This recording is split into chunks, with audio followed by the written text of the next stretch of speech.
আমার সোনা, আমার সোনার মুখটা দেখো কি সুইট। এ দেখো কি সুন্দর, কানগুলো কেমন ভাঁজ হয়ে যাচ্ছে, বাহ! আর লাগছে না, পুরো মনে হচ্ছে একটা ছোট্ট খরগোশ। এ দেখো কানগুলো মনে হচ্ছে না খরগোশ। কে বলবে এটা বিড়াল, মনে হচ্ছে ছোট্ট খাট্ট খরগোশ। আর কি সুন্দর ঘুমোচ্ছে বাবা, একটু আদর করে দিই সোনাকে।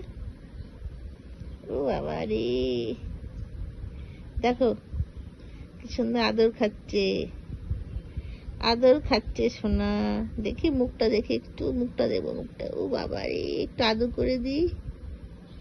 দেখো কাজের মধ্যে কাজ হচ্ছে দুটো, খাওয়া আর হচ্ছে ঘুমানো। এ দেখো, ওরে বাবা রে, একটু আদর করে দিচ্ছি, না ঘুমাও। কাজ তো নেই, পড়াশোনা নেই, স্কুল যাওয়া নেই, কিচ্ছু নেই, খালি ঘুমানো আর খালি একটু পরপরই খেতে দাও, একটু পরপরই বলে